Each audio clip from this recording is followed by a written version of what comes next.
গত 1 বছর আগে যে ফ্যাসিবাদ পালিয়ে গেছে, সেই ফ্যাসিবাদ বিভিন্ন ভাবে ষড়যন্ত্র করার চেষ্টা করতে পারে। যার যার গ্রামে, যার যার ওয়ার্ডে, যার যার ইউনিয়নে 103টা পূজা মণ্ডপের জন্য 103টা টিম করবেন, যাতে আমরা শান্তিপূর্ণভাবে আমাদের সকল হিন্দু ভাই বোনরা, মুরব্বিয়ানরা, নারী পুরুষ নির্বিশেষে সবাই সুন্দরভাবে পালন করতে পারে, শান্তিপূর্ণভাবে পালন করতে পারে। সেই জন্যই আজকে আপনাদের সাথে একটা মত বিনিময়। কোনো সমস্যা আপনাদের আছে নাকি, কোনো সমস্যা যেটা আমি সমাধান করতে পারি বা প্রশাসন সমাধান করতে পারে, বা প্রশাসনকে কিছু বলতে হবে, প্রশাসনকে আমরা অনুরোধ জানাতে পারি কোনো কিছু সমাধানের জন্য, এরকম যদি কোনো বিষয় থাকে। কারণ দেখুন, আমি প্রথমেই সবাইকে শুভেচ্ছা জানাচ্ছি। আজকে আপনারা কষ্ট করে এসছেন। বিগত দিনে আমরা পূজায়, দুর্গা পূজায় বিভিন্ন সময় গিয়েছি, ঘুরেছি, আপনাদের সাথে পূজার আনন্দকে ভাগাভাগি করে নিয়েছি, সামিল হয়েছি, বিভিন্ন সমস্যার কথা শুনেছি। কিন্তু বান্ডেল থাকলে প্রতি সেনমানিতে টাকা বাঁচবে। বিকাশ সেনমানি বান্ডেল কিনে জিতুন প্রতি লেনদেনে।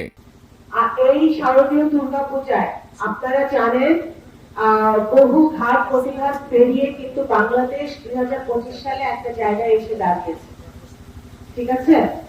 সেই আমরা যখন গণতন্ত্রের জন্য সংগ্রাম করেছি, আমরা যখন ভোটাধিকারের জন্য যুদ্ধ করেছি, আমাদের সালতা নগরকান্দার সবাই, সকলে ধর্ম বর্ণ নির্বিশেষে, আমাদের যারা সংখ্যালঘু শব্দটা আমি উচ্চারণ করতে চাই না, কারণ সংখ্যালঘু শব্দে আমি বিশ্বাস করি না। আমি মনে করি আমরা এখানে সকলেই সমান এবং সকলেই সম অধিকার আমরা রাখি নগরকান্দা সাঁতার মাটিতে এবং সারা বাংলাদেশে। তা আজকে এই গণতন্ত্রের জন্য যে যুদ্ধ আমরা 17 বছর ধরে করেছি, ভোটাধিকারের জন্য যুদ্ধ করেছি, সেই যুদ্ধে কিন্তু আপনারা সকলেই সামিল ছিলেন কোনো না কোনো ভাবে। আপনারাও নির্যাতনের শিকার হয়েছেন, অনেকের জমি দখল হয়েছে, অনেকের পূজা মণ্ডপের আক্রমণ হয়েছে, অনেকের আপনার দোকান ব্যবসা প্রতিষ্ঠান দখল করা হয়েছে। কিন্তু আপনারা ফ্যাসিবাদের চাপে বা সরকারি দলের প্রভাবের চাপে আপনারা অনেক সময় মুখ খুলতে পারেন না বিগত দিনে। তো আজকে আমি আপনাদের বোন হিসেবে, আমাকে পরিচয় করে দিয়েছে বিএনপি সাংগঠনিক সম্পাদক, কিন্তু আমি এই হিসেবে আপনাদের আজকে ডাকি নাই। আমি আপনাদের বোন হিসেবে, আপনাদের মা হিসেবে, আপনাদের কন্যা হিসেবে, যাই আপনারা ভাবেন না কেন, সেই হিসেবে আপনাদেরকে ডেকেছি যে আপনারা যদি কোনো সমস্যা থাকে আপনারা আমার সাথে শেয়ার করবেন, আমাকে বলবেন, আমরা যাতে এই সমস্যার সমাধান দুর্গা পূজা শুরু হওয়ার আগেই আমরা করতে পারি যদি কোনো সমস্যা থাকে। এবং বান্ডেল থাকলে প্রতি সেনমানিতে টাকা বাঁচবে। বিকাশ সেনমানি বান্ডেল কিনে জিতুন প্রতি লেনদেনে। আমাদের এই পূজা অত্যন্ত গুরুত্বপূর্ণ আমাদের সমাজের সকলের জন্য, শ্রেণী পেশার মানুষের জন্য। সেই দুর্গা পূজায়, শারদীয় দুর্গা পূজায় আমাদের কাছে বিভিন্ন ভাবে মনে হয়েছে যে গত 1 বছর আগে যে ফ্যাসিবাদ পালিয়ে গেছে, সেই ফ্যাসিবাদ বিভিন্ন ভাবে ষড়যন্ত্র করার চেষ্টা করতে পারে। দুর্গা পূজাকে কেন্দ্র করে তারা কোনো কিছু অঘটন ঘটানোর চেষ্টা করতে পারে। সেইটার জন্য আমাদের যারা বিএনপি নেতৃবৃন্দরা আছে এবং সাধারণ গ্রামের যারা আমাদের বিএনপির কর্মীরা আছে, তাদেরকে অত্যন্ত সতর্কতা অবলম্বন করতে হবে। প্রশাসন অত্যন্ত সচেতনতার মধ্যে আছে, প্রশাসনের দায়িত্ব পালন করবে, কিন্তু প্রশাসনকেও আমাদের সহযোগিতা করতে হবে।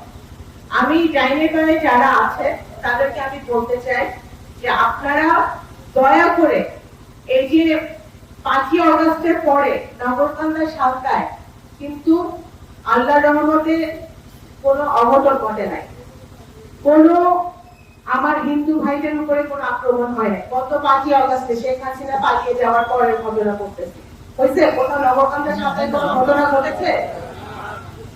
তো কেন ঘটে নাই? কারণ আমরা সবাই সজাগ ছিলাম, আমরা সবাই সবার পাশে ছিলাম। এই দুর্গাপূজা আমাদের একই ভাবে পালন করতে হবে, সবার পাশে থাকতে হবে এবং প্রত্যেকটি পূজা মণ্ডপ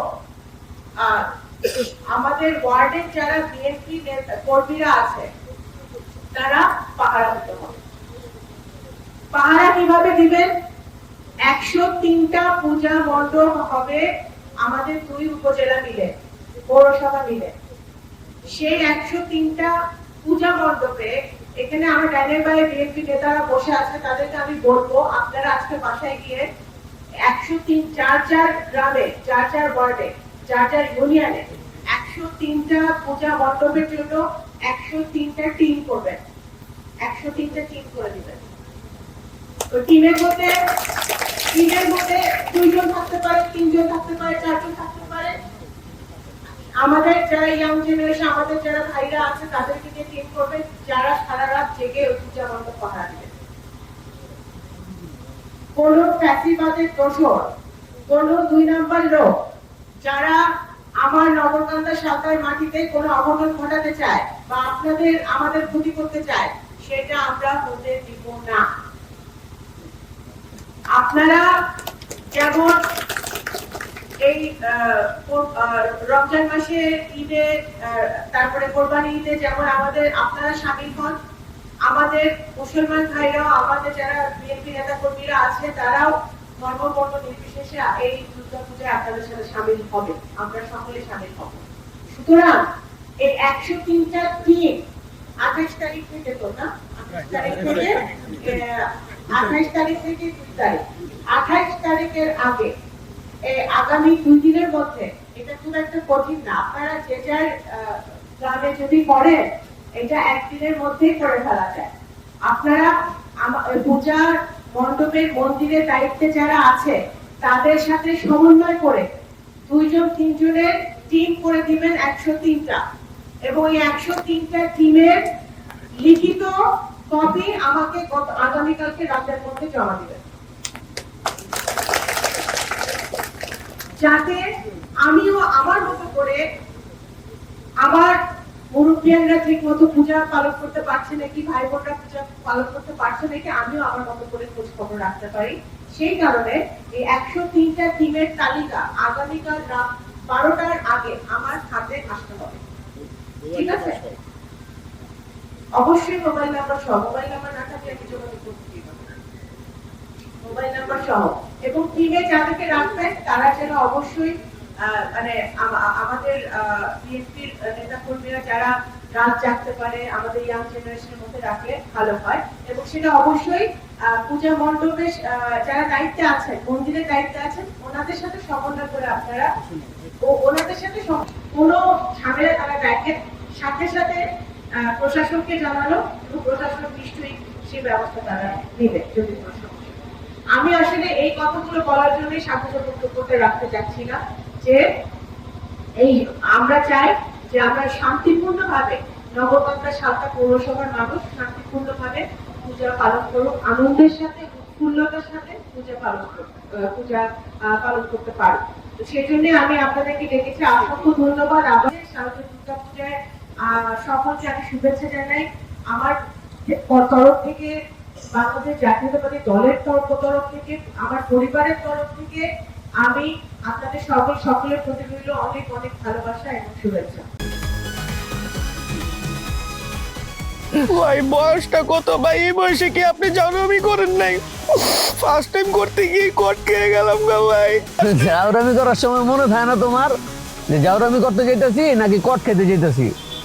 হাই ভাই, আপনি কি একটা কথা বলছেন ভাই, আমার জীবনের একটা বিশাল লার্নিং ভাই, এটা উপদেশ হিসেবে নিলাম ভাই, তাই চাইলে দেন আমরা জায়গা দিলে। শোনো ভাইয়া, তোমার একটা কথা কই, সব কার্ডই তোমার এনজয়ের জায়গা লয়ে যাবো না, কিছু কিছু কার্ড এমন মাইন্ডটা চিপা লয়ে যাবো। আরে আরে টের পাইতে দিব ভাই, কি হইলো আমার লোকে? এই কি পাইলাম আমাকে দুইটা মোবাইল, আর মোবাইলে কত টাকা? 6000। এদিকে পুষবো রামগো? না ভাই পুষবো না, এই ফোন বেচলে 10, এটা বেচলে 10, 20, আর ফোনের ভিতরে আপনার 6000 পাইছি, মোট 26,000 ভাই। 26,000 হইব না ভাই। কি করা যায় কদি? ভাই গাড়াই দেইরা গায়ে হারাইলে বাপ মা আসবো, বাপ মা আসলে ধরুন মনে করুন আর 10-15 হাজার হইলে আর কি পুষবো আপনার। তুই একটা ভালো আইডিয়া দিছিস রে, কি রে কি কর? ওই ভালো আইডিয়া না ভাই, বাইতে বন্ধন যাবো না কোনো ভাবে ভাই, বাইতে বনি দাম যেত না। ভাই ফোন দিলে মাইরেই লেবো, এনো মাইরে লাইছে, বলতাছি না কি করব। শোন, তোরা বসছিস কি বিপদে, এমন বিপদে তোর বাপ মা ছাড়া আর কেউ এই দুনিয়াতে তোকে সাহায্য করবো না, বুঝিস তাই? না ভাই আপনি আছেন বুঝার ভাই, ভাই আপনি বাইতে ফোন দিলে আপনারা আমার মাইরে নেবেন, এই কষ্ট আপনার করা লাগতো না, আমার বাপ মাই আমার মাইরে নেবো ভাই।